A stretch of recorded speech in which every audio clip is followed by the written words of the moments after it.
Greetings, travellers, and welcome to episode 81 of the Innsmouth Book Club podcast. Today we're back in the TV room at the Squid Inn for another episode of Lovecraftian TV. I'm one of your hosts, Tim Mendes.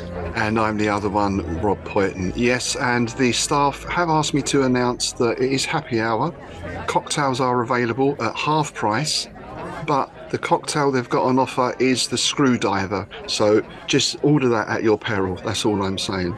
Now, before we start, we've got some announcements to make, I believe. Indeed, yeah, we got a few things this week. We go for weeks without anything, and then we get loads.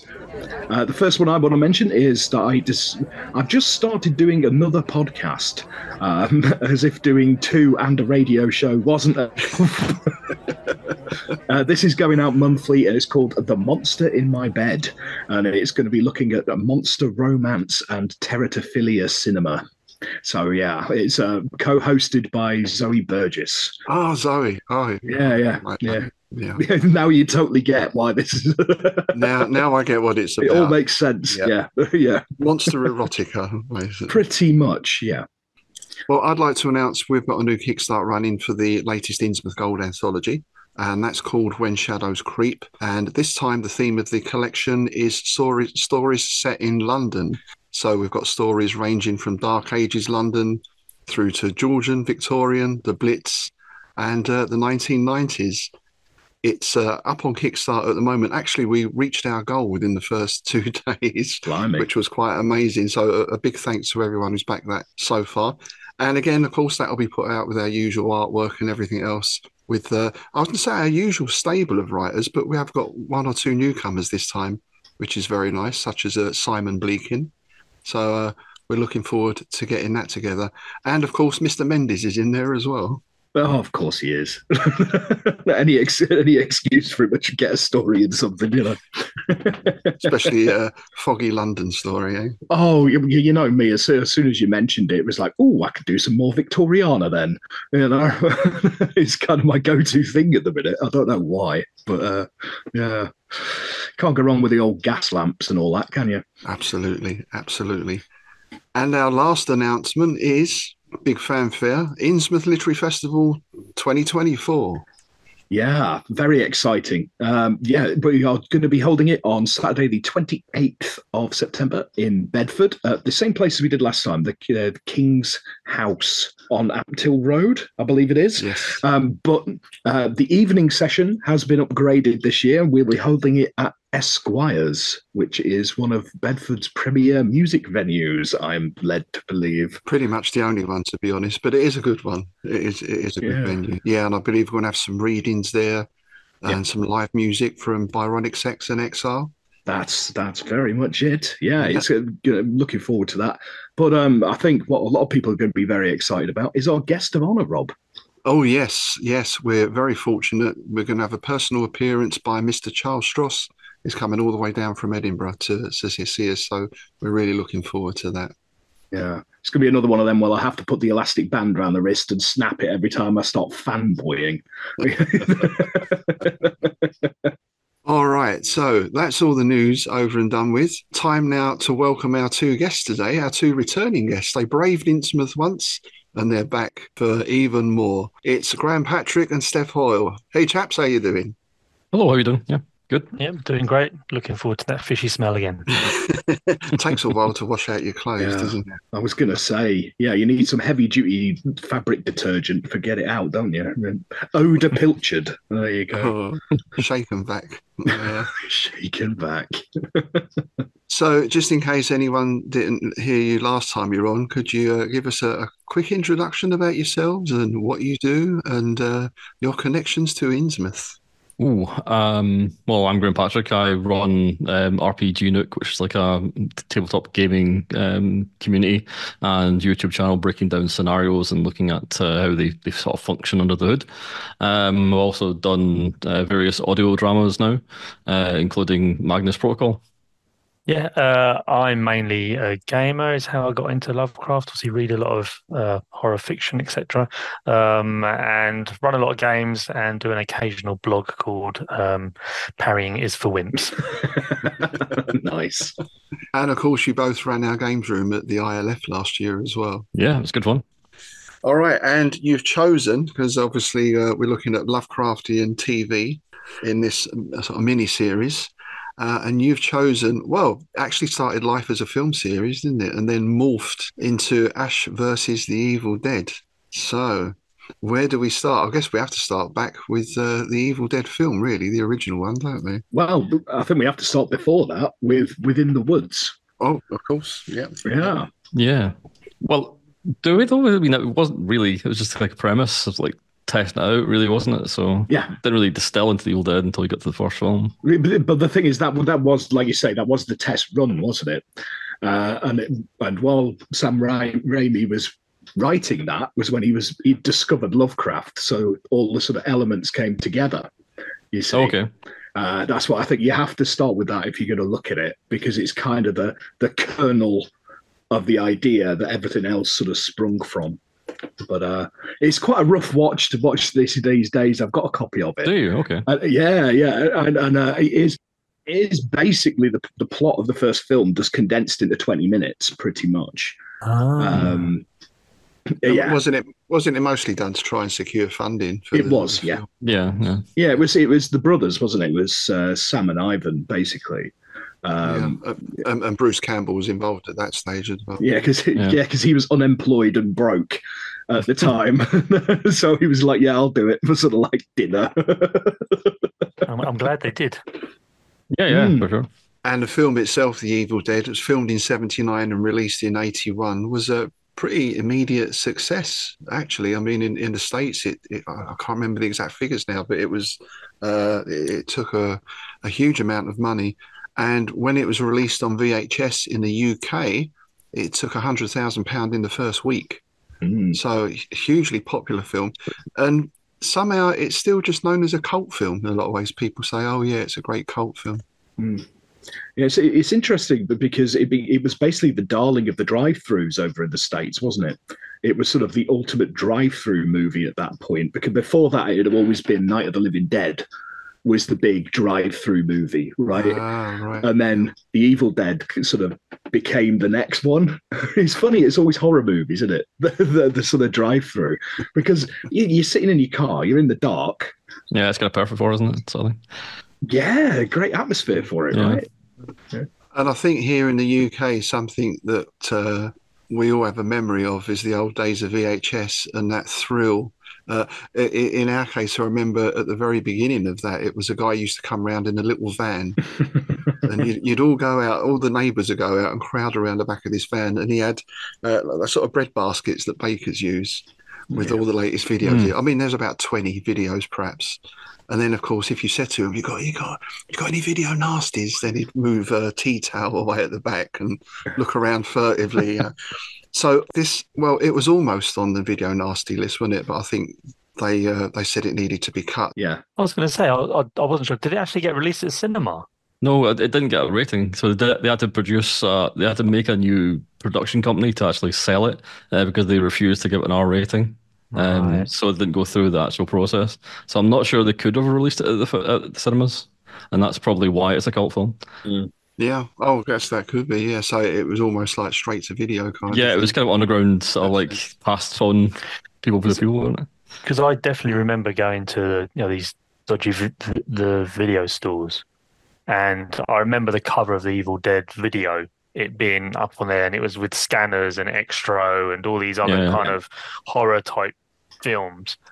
And because it was VHS, and it was like a big sort of padded cover. It was a strange kind of case. They were already quite thick and big, weren't they? I remember and it had the classic Evil Dead front on it. I remember I had to get a a note from my granddad to give to the video rental guy to say that I was allowed to have this because it was 18 or whatever it was at the time, or X, I guess it would have been at the time. Yeah. And then he would give it to me, and then I went home and watched it and was traumatized, which was as it should be.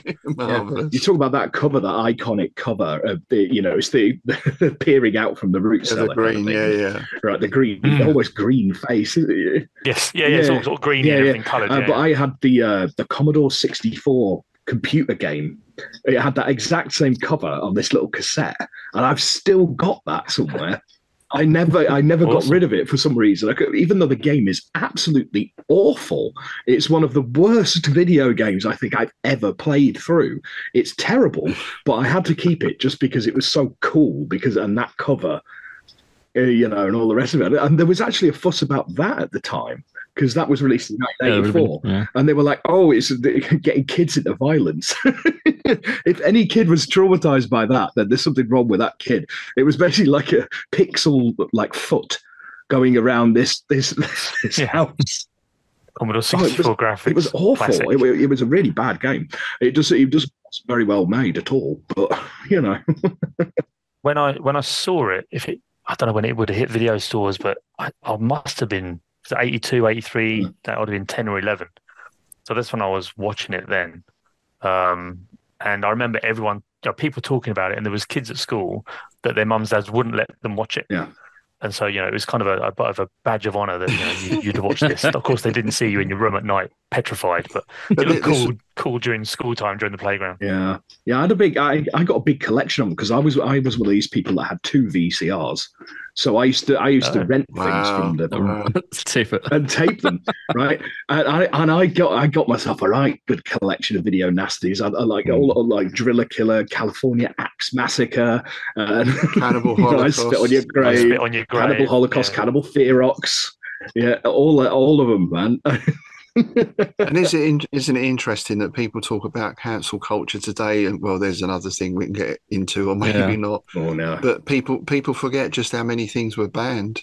Mary Whitehouse. And actually, when you think about it, before this, it was The Exorcist, right? There was a big outcry about that. So it just seems that every decade something rolls around that has people in a moral panic, or some people. Well, the decade before this, Mary Whitehouse had started off in the early 70s trying to ban Doctor Who. Well, kind of some of those episodes. I mean, come on, they should. Some be of them were quite scary, yeah. actually. So I remember when we filled up with water, using this container. He's all filling up. I always remember that scene when he's getting almost drowned in this sort of tube. And that stayed with me when I was very young for a long time. So.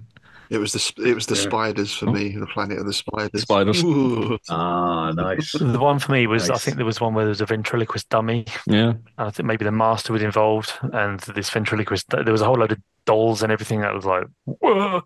Yeah, it's Terror of the Autons. Yeah, that was horrible. Terror of the Autons. That's actually one of the ones that she tried to get banned, because you had that thing where that doll comes to life and strangles that guy. Yeah, and it's pretty graphic, right, for Saturday tea time in the 1970s.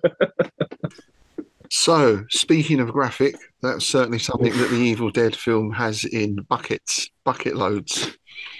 Funnily enough, at the end of the episode we're watching, there was a little tiny making of thing, and they said 400 gallons of fake blood they used on this episode. Just this episode? Wow. On just this episode. Yeah.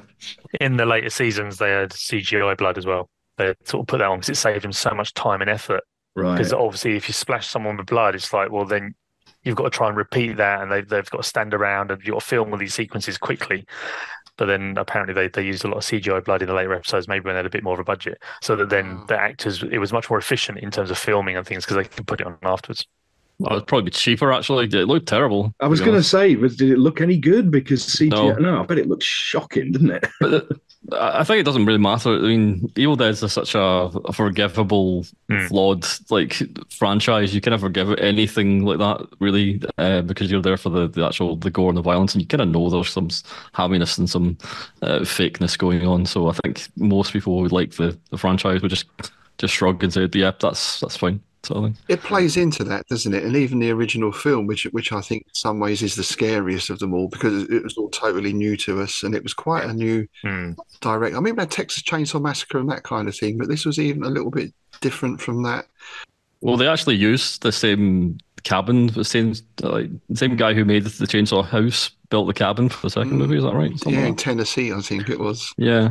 So, well, I think. Well, I don't know if I thought the cabin existed, and it was in Tennessee, and then they reused it, but it didn't have a cellar, so the cellar was filmed. The cellar scenes were filmed elsewhere, and then I think it burned down in like 82 or 92 or something. I don't know when it was. Right. Yeah, it's funny that we're doing this now, because it was like 2 or 3 days ago on one of I think it was like the HP Lovecraft Historical Society Facebook page thing. Someone posted up a picture of just like a bit of the fireplace. That's all that's left. That's all that's left. Yeah, and people, when they find it, they then people take bricks from it and things like that. So. Yeah, there's probably even less left now. Probably less now. Yeah, it's like the Colosseum. Yeah.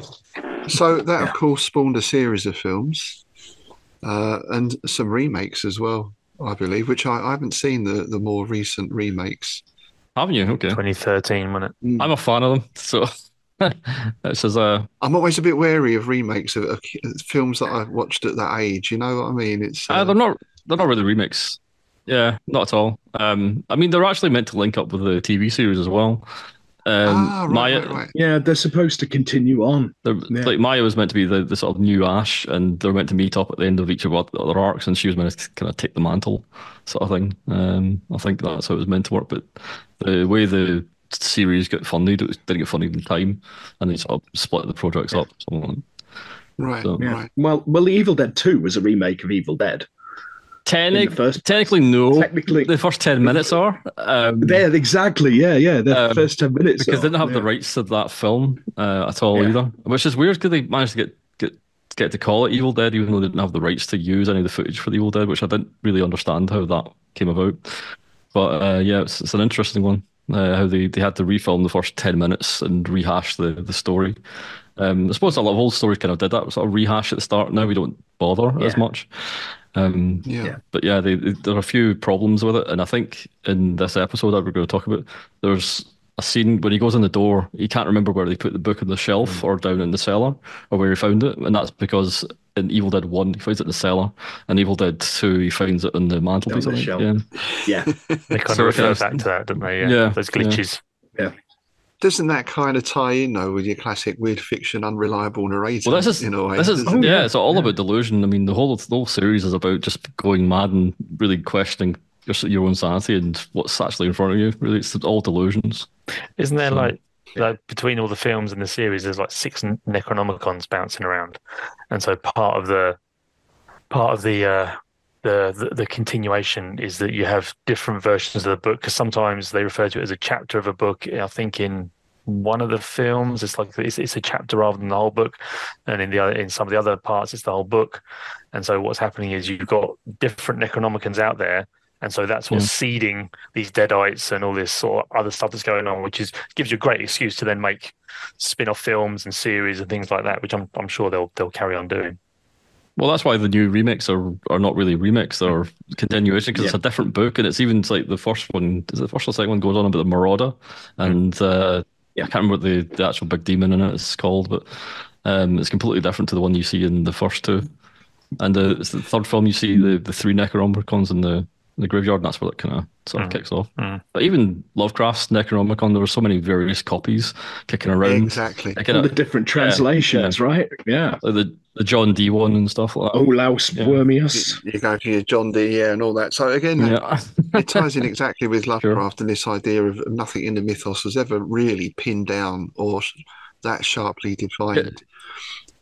Everything's hearsay, I think that's really a good way of approaching it, because then you haven't got this straitjacket of your history kind of telling you what you can and can't do in the future. And I think some other franchises recently have kind of tried to kind of lock down what their lore is. So it's like, this can only happen if this then happens. And I think the beauty of something like Ash versus Evil Dead is they can play loose and fast with it, because people Yeah. have come and gone, people have gone back in time. I mean, even something like the Delta, the car that Ash has, that's gone through all these things with him. How did that get back from Evil Dead 3? But it's there, that's fine. We just make that exception. All that kind of stuff's great, Yeah. I mean, even the end of Evil Dead 1 and 2 and 3, I think, are all rewritten at some point. And the thing is, the end of 2, you see them, Ash being hailed as the sort of herald of the promise one or whatever, and then he shoots the dead out dragon thing out there, which I'm not sure what the hell that was about. And that's completely taken out of the third film. And it's like they rewrote the first one, the sort of start of the second one, sort of thing. Because the first one, he was meant to die, wasn't he? Ash was meant to die, which is why he's called Ash. It was like ashes and all that kind of stuff. I guess it was meant to be related to that. But then, of course, they probably thought, hang on a minute, this might work out. And this has got legs. Yeah. Yeah. Well, I think I'm right in saying that the third film had like 2 or 3 different endings because they're all on the DVD. Yeah. Mm-hmm. You've got the one when he gets back and he's in the supermarket. Shop smart, shop S-smart. And then I think that's the canon ending, isn't it? But then you've got the other one when he's in a cave and he looks out and it's like a wasteland. Yeah, and he's like, no! It's like the Planet of the Apes thing, isn't it? That was meant to be the 4th season of the series. That's was it? Yeah, that's when it happened to it, but they cancelled before they could do anything. So let's get into the series then, because this was, again, it's Sam Raimi with it, and this was developed for Starz, October 2015, and as you say, it ran for three seasons, and it's set 30 years after the movies, and it's the return of Ash. And I like this description from Bruce Campbell of the character of Ash. He said basically he's like a war veteran suffering from PTSD because he spent his whole life battling the Deadites, trying to destroy the Necronomicon and all the rest of it. Even to the extent where he's been, what's the nickname? Ashy Slashy or Slashy Ashy? Ashy Slashy, yeah. Ashy Slashy. He's taken the fall for murdering his friends and his sister and all that kind of stuff. And I have to say, the very first episode, from the very first moment, had me with Space Trucking by Deep Purple. Yeah. And just that very first scene with him getting ready for a night out in the trailer with the corset and the contraceptives and all that stuff. Just brilliant. He's maple tanned. Yeah. I think that's why he's such an enduring character. He's kind of like that guy that you all know from the bar, right? There's always one guy in every bar that's a bit like that, isn't there?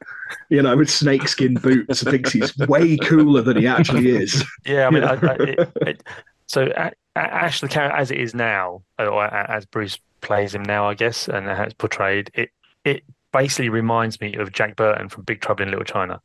If you think back to Jack, they're exactly the same. Absolutely, they're an everyman, but they're a hero. The monologues and all quips. that, They both do a routine job. You both see them doing their routine jobs. Jack's a truck driver.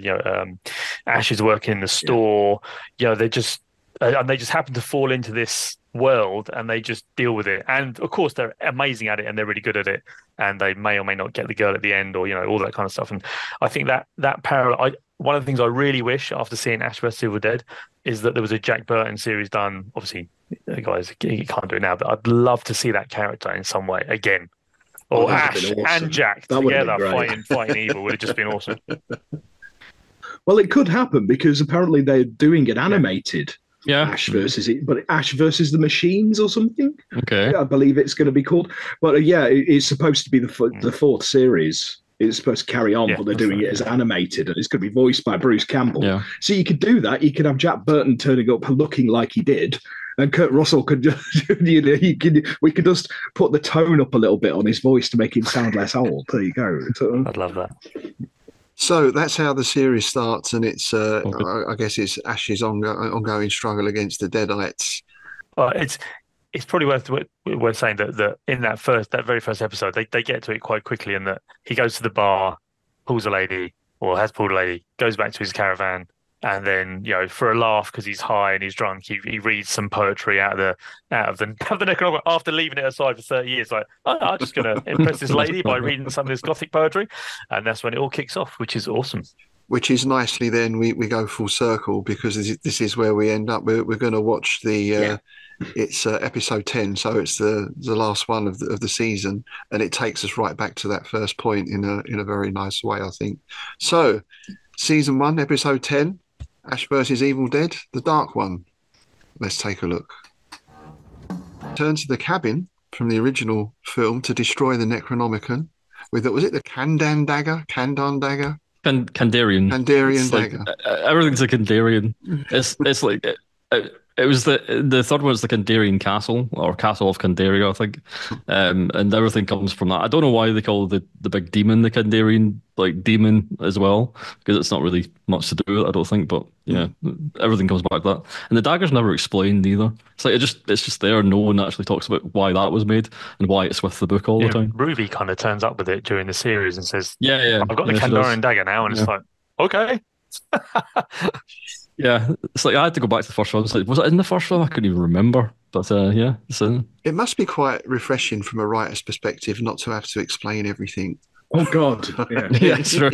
Yes, just accept it. Must make life easier, mustn't it? If you got that sort of setup. But that's the whole premise with the Evil Dead sort of franchise, if you want to call it that, isn't it? It's like, this is what's happening, this is what it's all about, and just run with it. And if it's good dialogue, good action, there's lots of blood in it, then everyone's happy. Yeah.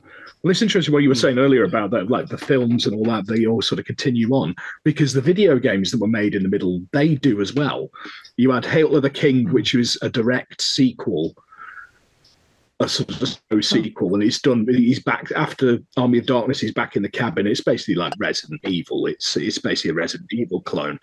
Yeah, I've played it. Yeah, and then you had, was it Fistful of Boomstick and Regeneration, which were more like hack and slash games, and they followed on from that.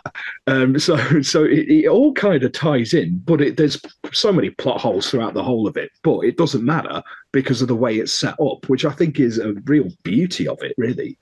Like Rob says, that must be refreshing, because like the amount of times I've had editors and people go to me going, "You mentioned this thing on page 12 and you haven't explained it."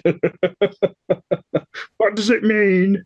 Just to go back to that quips thing, was this the start of the quipping action hero? Because obviously all through the 80s we had "I'll be back" and "I had to let him go" and all those things. Yeah. Did Ash start that trend? But in a very, I mean, he is an action hero, but he's not much of a hero, is he, if you know what I mean? It definitely would have been in Evil Dead 2, because I think Evil Dead, the first one, it was kind of more of a straightforward horror movie, right? It's just a kind of a gut fest, it's sort of gore, blood.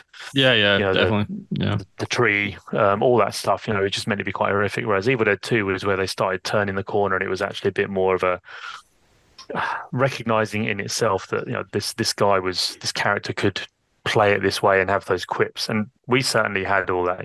Well, it was Raimi was a big fan of the Three Stooges, and that's what he wanted to make. Sort of thing. Even to refer to the sort of stand-ins as fake shemps, didn't he? Something like that. When he had shemps, yeah. So it's the three of them kind of like run the gambit. It's like the first one's really serious, and the third one's really, really taking the tongue-in-cheek sort of like angle. Even when they dispatch the bad guy at the end of like Army of Darkness, it's like his eyes bulge out and his head just sort of like flaps up sort of thing on his skull. It's kind of ridiculous almost. And I'm glad for the TV series they kind of distilled it into what I think he really wanted it to be. The sort of like balance is just perfect, and it really is the sort of like the pinnacle of what the films were trying to do. And I think the series is actually better than the films, in my opinion. Ooh. Yeah. Ooh, controversial. Let's put that one out there. Let's see what people think of that. Well, The Evil Dead 2 pretty much single-handedly created the splatstick genre. Yeah. Which then there was quite a few splatstick movies, right? Splatter gore comedy horror films. And best examples are things like Brain Dead, Bad Taste, and you also had like Street Trash and all that like kind of stuff in the mid-80s. It was like a little micro genre within horror, wasn't it? Splatstick and Reanimator, I guess, falls into that as well. Yeah. Well, I was going to say Reanimator, because this ties us back into Lovecraft. Reanimator was exactly that. And From Beyond to some extent, maybe not quite as much, but certainly all the Reanimator films. And I don't think I don't think that's out of place with Lovecraft, to be honest. I mean, we've spoken about this quite a lot before. There's a lot more humour in there than people might imagine. Yeah, I mean, there's humour, and there's also the joy for the keeper of a Call of Cthulhu game being able to describe the horrific deaths of the players who have come across the cosmos.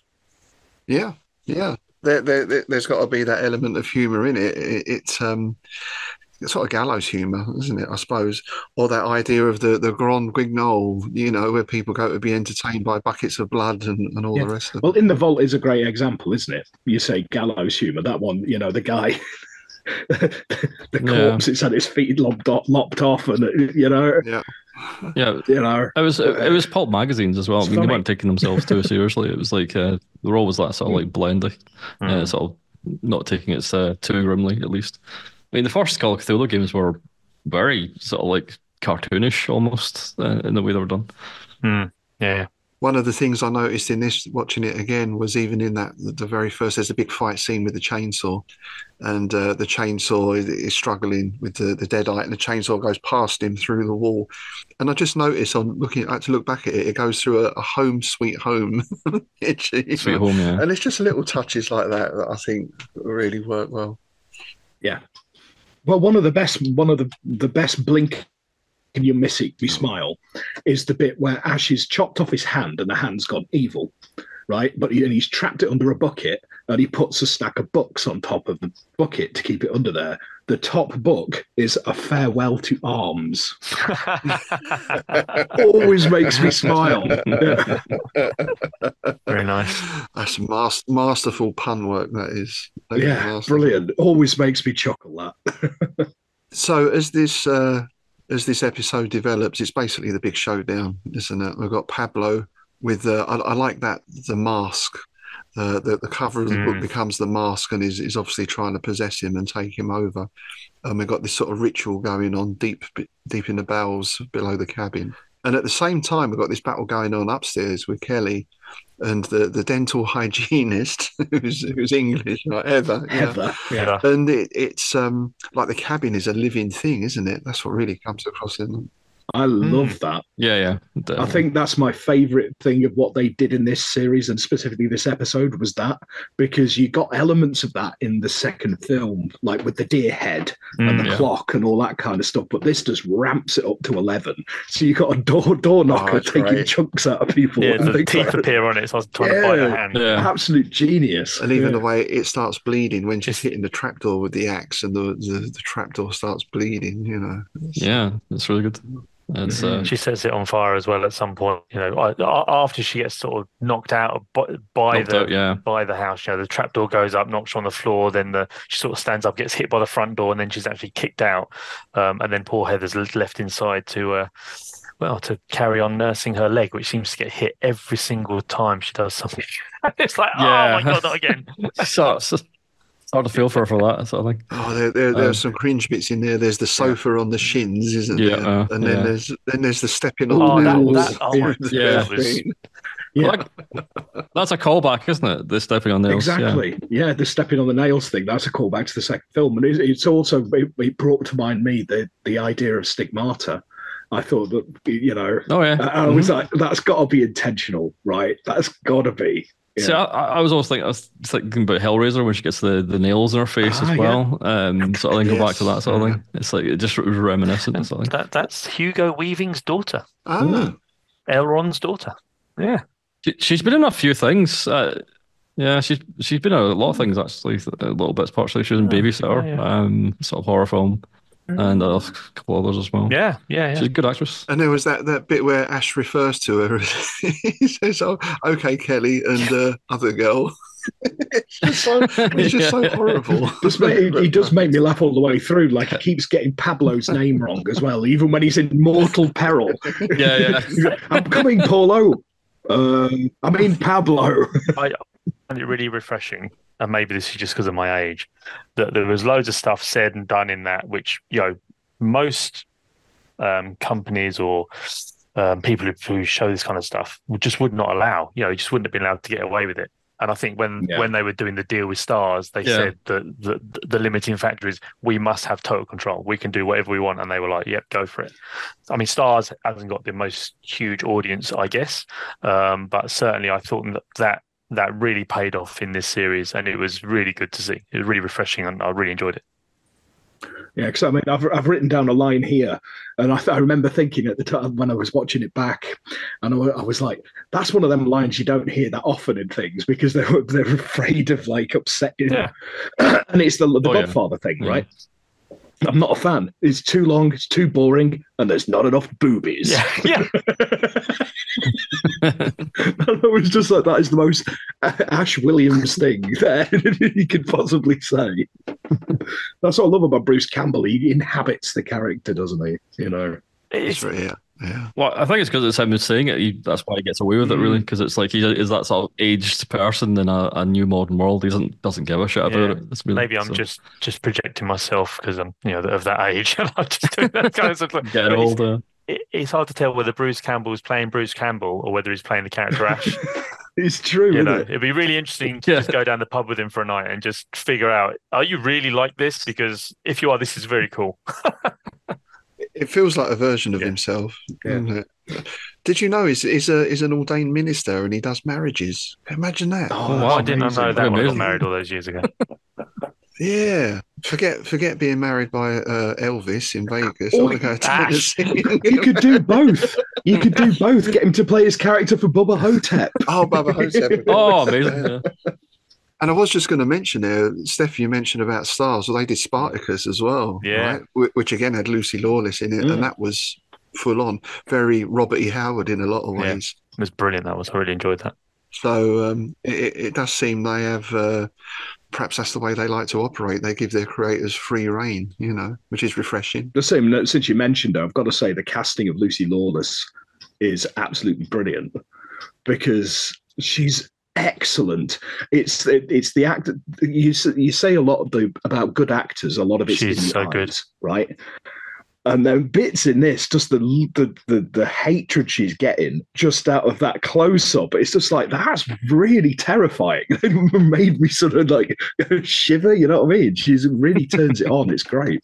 Yeah, I thought. I can't remember the names of the actors now, but certainly Pablo was great. Obviously, Lucy Lawless was just flawless. She's always good. But the one that really stood out for me was Kelly. I thought her character and sort of how she played that character, that was really good. And maybe we'll get onto this later. But I was hoping that her and Pablo would be the double act carry on in the future in some way. But obviously, because of various decisions made during the second series, that never really panned out in terms of what was going to happen to Kelly's character, what was originally scripted as opposed to what actually happened. Pablo was played by Ray Santiago, and Kelly was played by Dana De Lorenzo. Yeah. Apology, De Lorenzo. Yeah.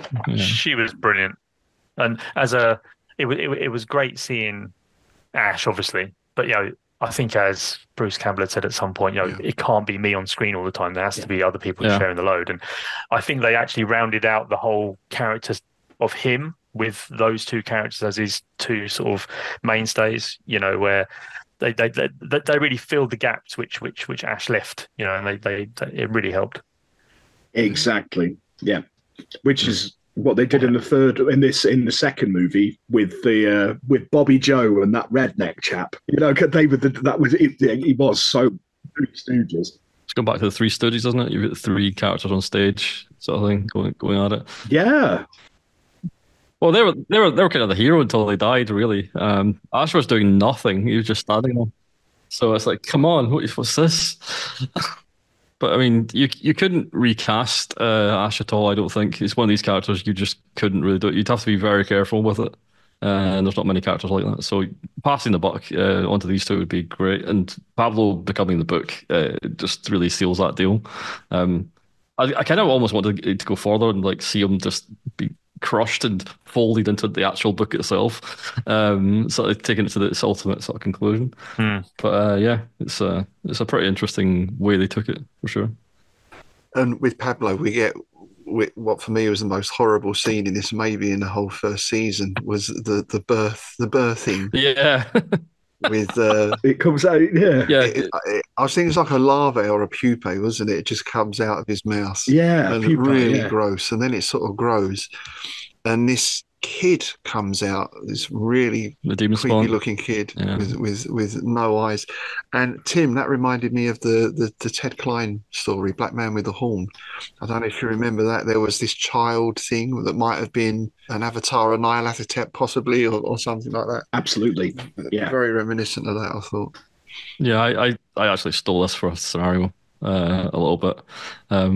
So I kind of used this imagery before for of Sorrow and Clay, where like sort of rebirth of a sort of like half-breed sort of thing. Nice. I was going to ask you guys if you fitted any of this into your RPG stuff and how. Has there ever been an Evil Dead RPG, like dedicated RPG? Yeah, Stef's got it, I think. Yes. So I think it was like, I don't think it was anything official. It was like an unofficial. It was a D6 based on a D6 system, which they used, I think, in the Star Wars games. But yeah, someone basically wrote it up, and it's about 60, 70 pages long. And they put it out there for people to use. I mean, it's a few years ago now, but certainly it's something which you can have a lot of fun playing, because obviously you can dig straight into the Deadites. They've got rules for Deadites in there. They've got all the sort of characters which you want in there. So yeah, it's certainly a world where you could sort of make a lot of it. I think, you could have Deadite hunters. You could have people that are just come across it randomly and just start getting pulled in like Ash did. So I think that there's a lot of scope there in terms of gaming to do something with it, definitely. I was going to say about the other demon that comes out of the book at sort of mid-season. I can't remember what it's called, is it Elios or something like that? Yes. It's a bit like a dimensional shambler in a lot of ways. It's got a lot of the same traits. It sort of moves around and it sort of messes with people's heads, sort of thing. And yeah, you see a lot of elements coming into sort of more pulpish, I guess. You could play that easily. But these all the episodes sort of stand alone. You could each have them as a game easy on the table. Yeah, and you have your settings. You got the cabin setting. You've got the shop. You've got the sperm donation center setting. There's all these different bits. Basically, you could just encapsulate that into like a one shot or a series of things. It would work really well, basically. Yeah, we do episodic play a fair bit these days, just sort of stitching sort of scenarios together. So it's not out of the wheelhouse to do this sort of thing. Yeah. And one thing that's very strong in this is that idea of sand loss. I mean, I think especially the second film, and even in this, there's these moments where, has he just woken up from a dream? As I said, we get that reference back to the very first episode. What's real, what isn't, who's real, who isn't, and that gradual erosion of sanity. Yeah. So I guess that's something that translates directly across in the Call of Cthulhu. And it's just, you have these people that coming across, the first time they see some Deadite action or something crazy happens, and some of them scream and lose it, and others, like Ash, Pablo, Kelly, they might scream a bit, but they eventually just overcome it and carry on. So you've got that I've failed my role, I've fumbled my role, I've made my role. You can interpret it in those kinds of ways. Yeah. Well, one of my favourite bits in this episode was the bit when Heather fails her sand roll, and she's got bugs crawling over her, and she's freaking out, and it's just the way Kelly just walks up to her and just whacks her around the face. I've always wanted to do that. Get a grip. But it was such a slap; it made me flinch. It was hard. Yeah. It was a good one. Yeah. It was a proper one. It was like when you say, "Have you seen any of them videos of slap fights?" Yeah. Oh yes, you've got to be mad to do that in the first place. Yeah, there's some big units doing that as well. Some of those guys are like bears. Yeah. It's there's also Ash kind of laughs and stuff like that. He becomes hysterical in the second movie as well, and there's all that sort of thing too. Yeah. Yeah. Well, he chops his own hand off with his chainsaw, doesn't he? And he's laughing along with the deer head when the deer head goes on. Yeah.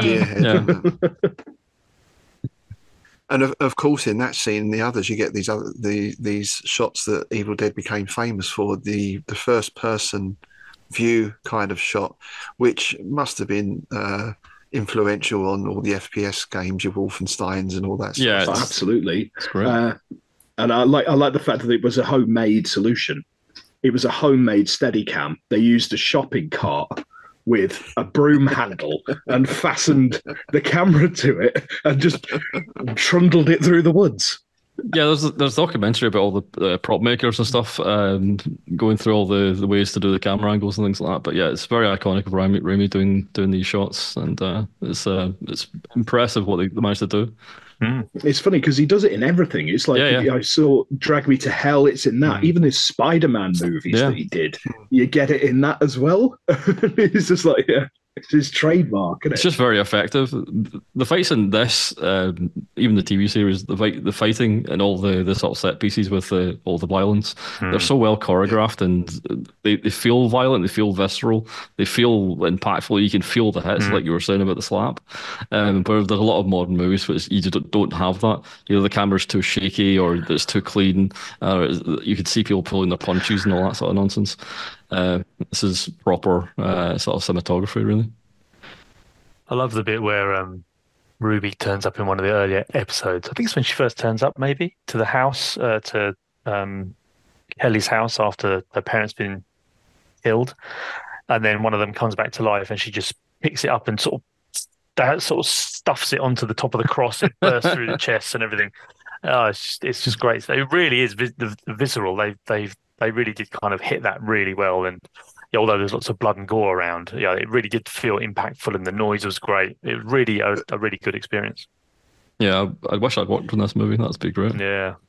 Another thing, a technique that uses as well is the reverse filming. Yeah. And that's something Bruce Campbell's talked about a lot, having to learn how to say things backwards. Yeah. And that's why you get Ruby does it at the end when she's reciting things, and you get that zip thing. It's really, really freaky.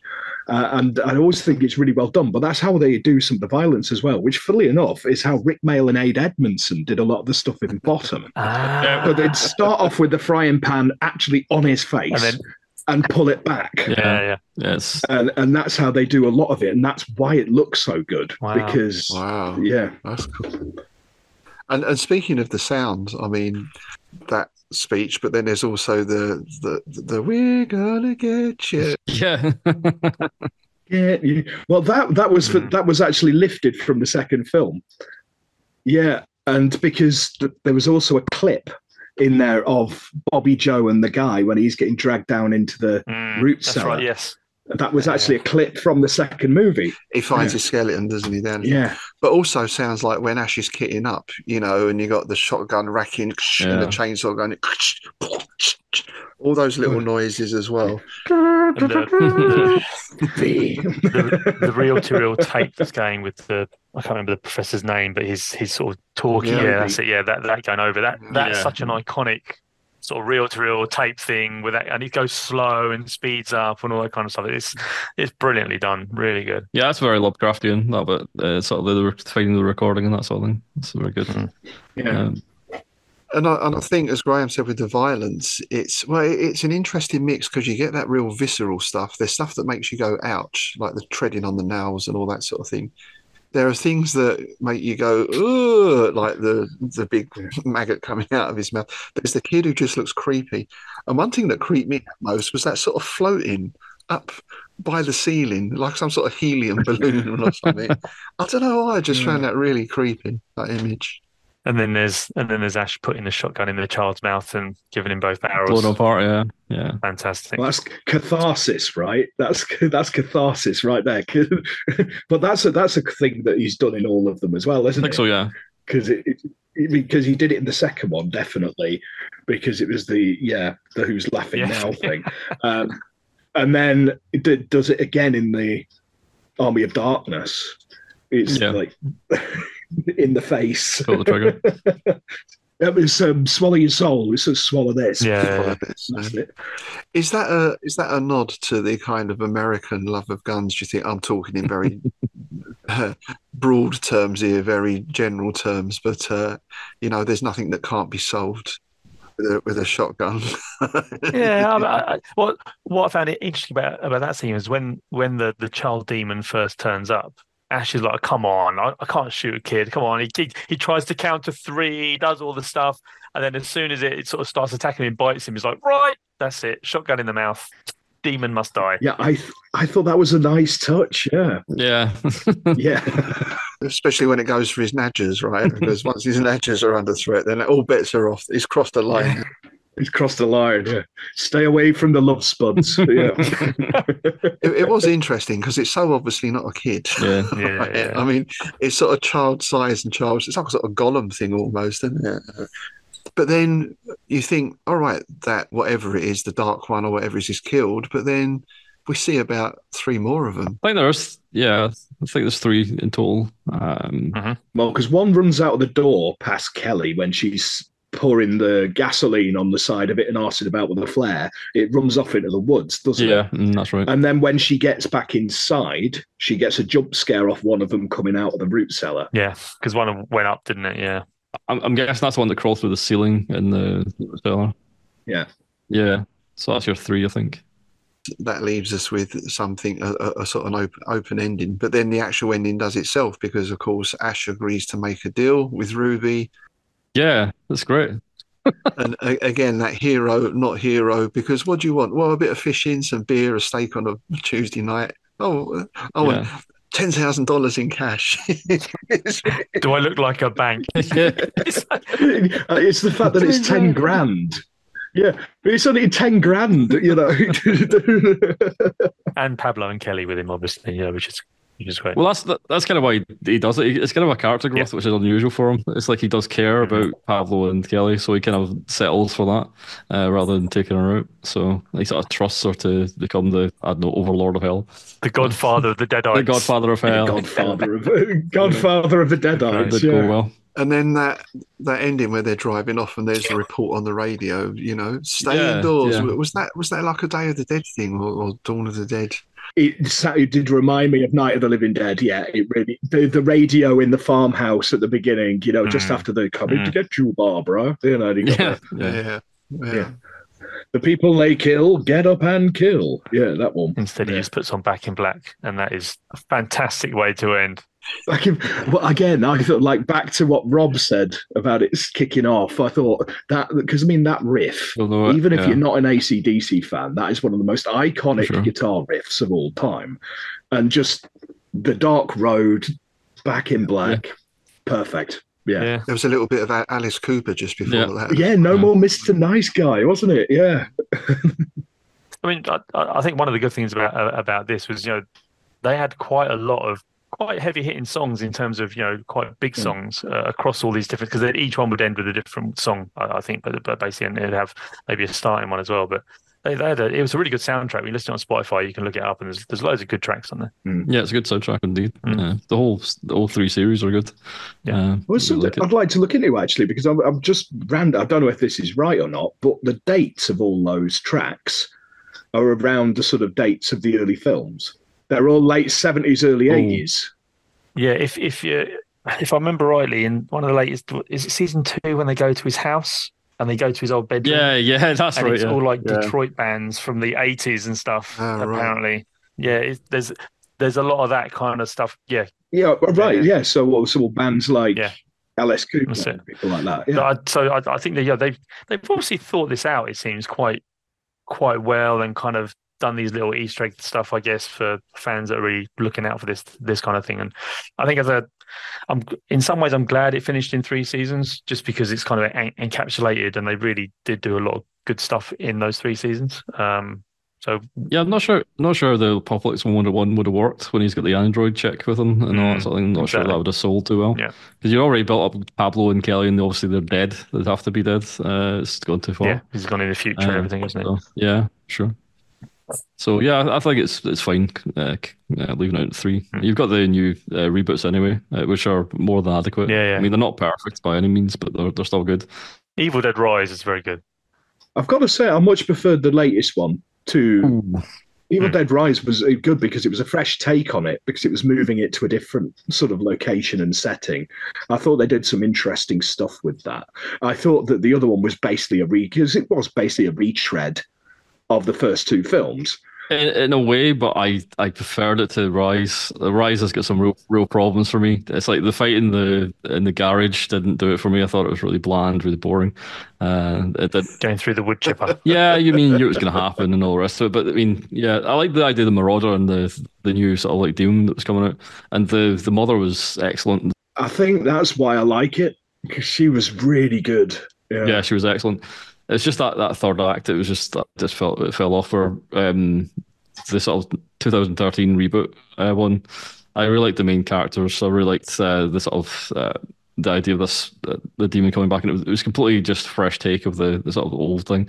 And because the first three are so flawed in my mind, they've got something just a little bit wrong with each one of them.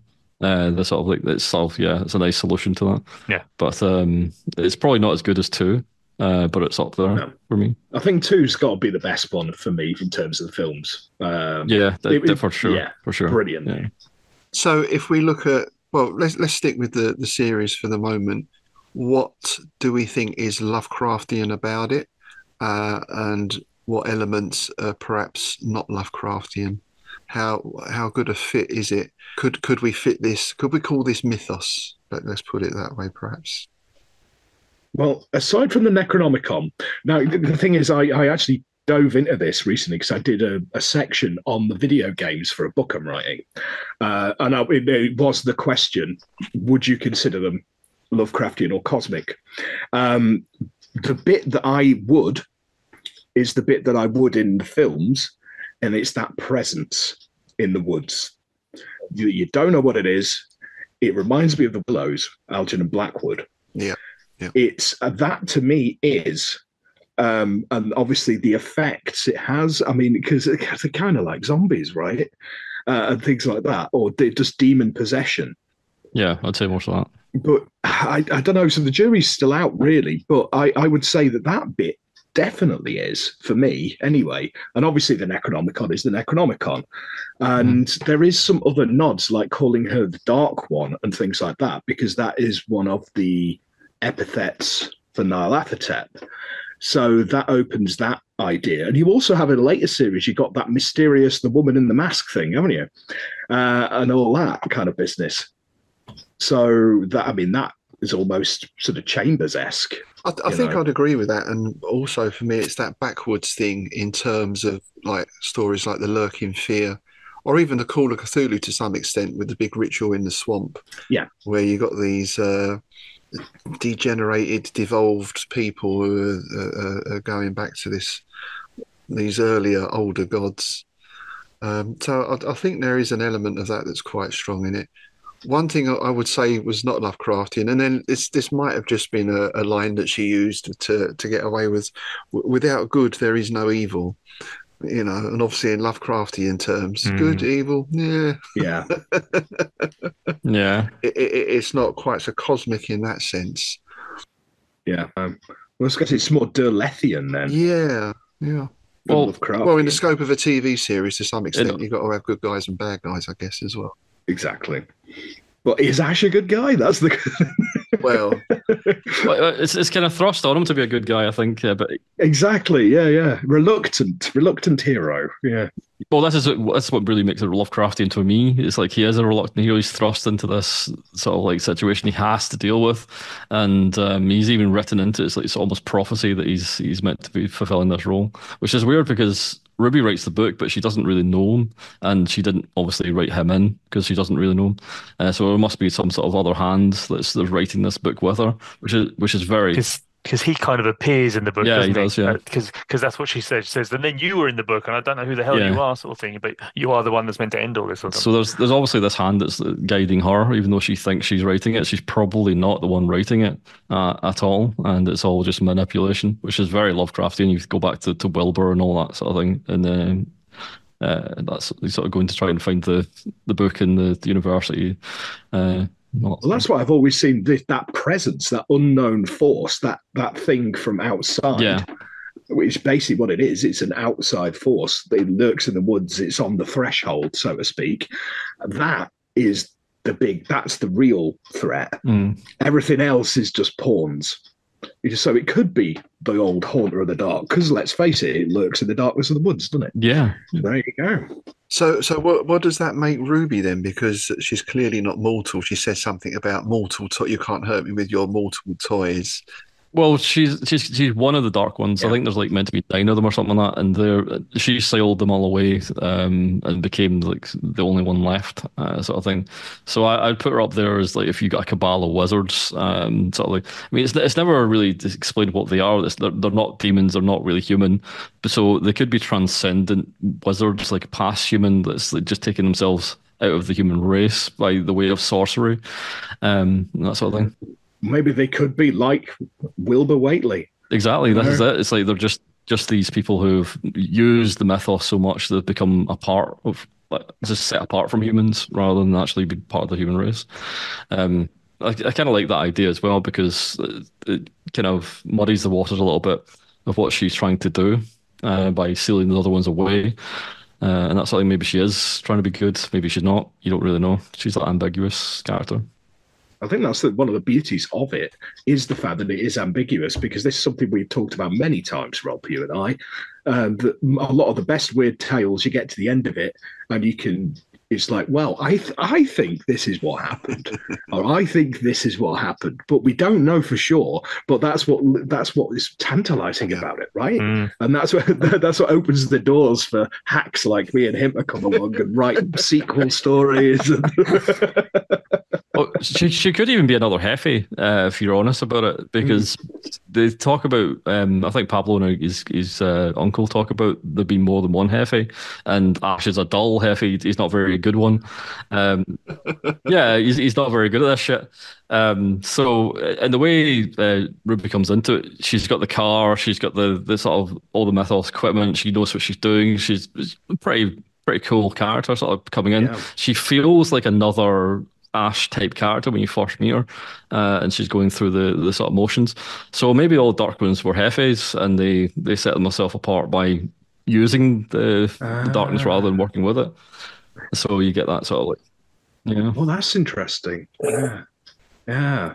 That's interesting, because then that ties back into the gaming, right? Where you have a group of investigators who might start out as policemen, librarians, and by week 3 they're burning down a church somewhere. Yeah, exactly. Shooting anyone who comes running out because they're monsters. I'm not going to burn down that house. I think you will.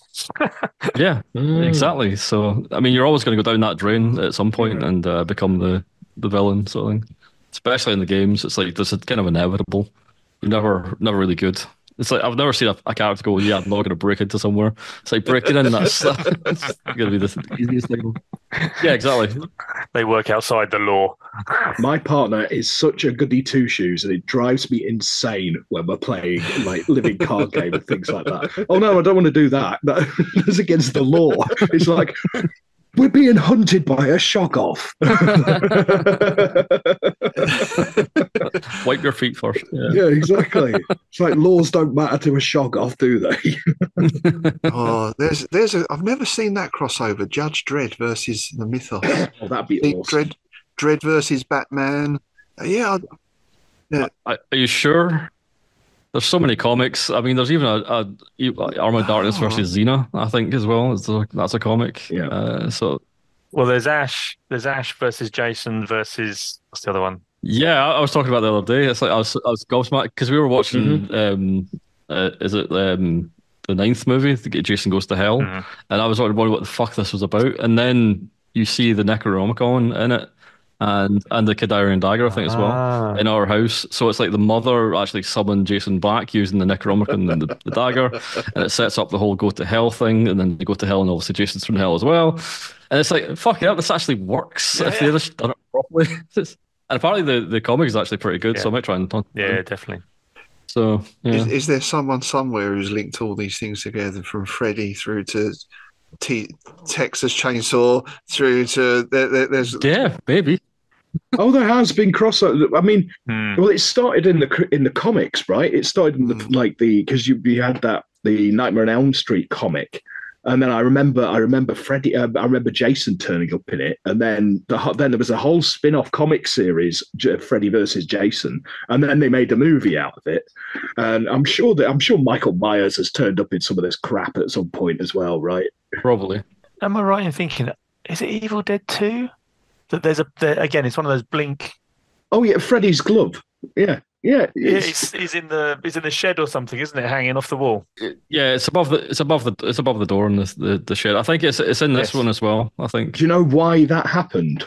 Because in Nightmare on Elm Street, there's a film playing on the TV, and it's The Evil Dead. Oh yeah, Evil Dead.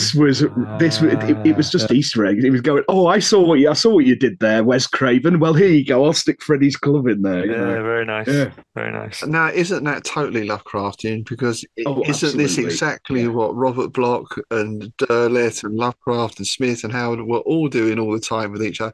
Yeah. I'm going to kill you in my story. And I love that story about Robert Bloch writing to Lovecraft to say, is it all right if I kill you off in my story? Lovecraft sent him a certificate. A certificate signed by Cthulhu, wasn't it? Very nice.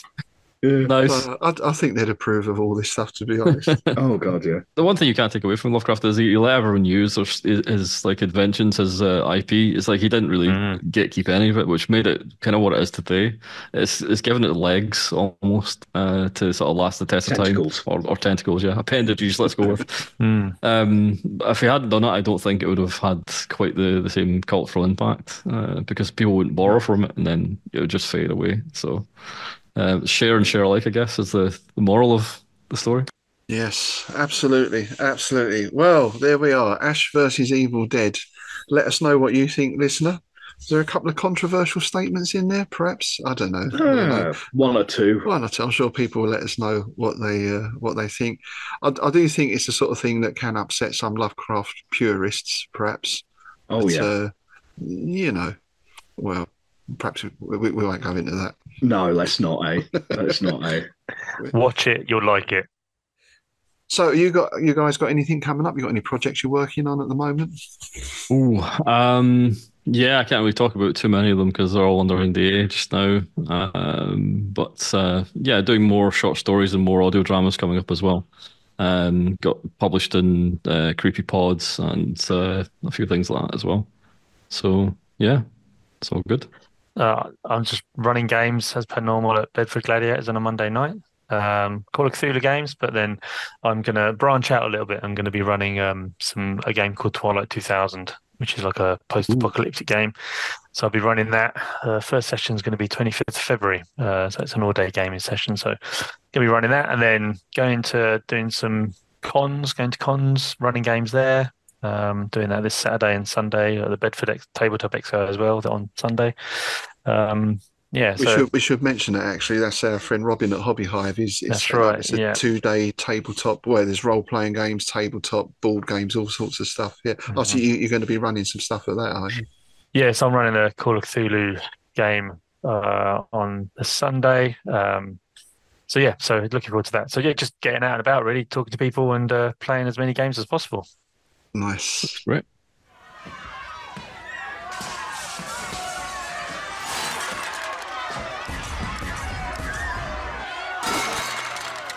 There we go. As always, dear listener, please let us know what you think. Ash versus Evil Dead. I've not met anyone who didn't like the Evil Dead films, but there might be someone out there somewhere who's got something to say about them. And as always, do keep your comments, questions and suggestions coming in. You can, of course, get in touch with us at the Innsmouth Book Club at outlook.com. You can send a question to Dagon at dagonsack@outlook.com. Dagon Sack will be returning in the near future. If it just gets so big that Tim has trouble hefting it over his shoulder. I'm buying a wheelbarrow. I'm going to stick it in a wheelbarrow like Buster Gonad from Biz. Or a shopping trolley like Sam Raimi. Yeah, there you go. Yeah. And of course, a big thank you to all our subscribers and patrons. If you'd like to join our patrons and help the show grow, check out our Patreon site. You get bonus content for the Innsmouth Book Club and Strange Shadows, our Clark Ashton Smith podcast. You get quarterly copies of Innsmouth News. and you get free entry to wonderful events like the Innsmouth Literary Festival. And I know a few of you have booked a place already, so we look forward to seeing you there. Okay, that's it for this episode. We may be back in the Squid Inn next time. We shall see. In the meantime, thanks for listening, and it's goodbye from me, Rob Poynton. And it's goodbye from me, Tim Mendes.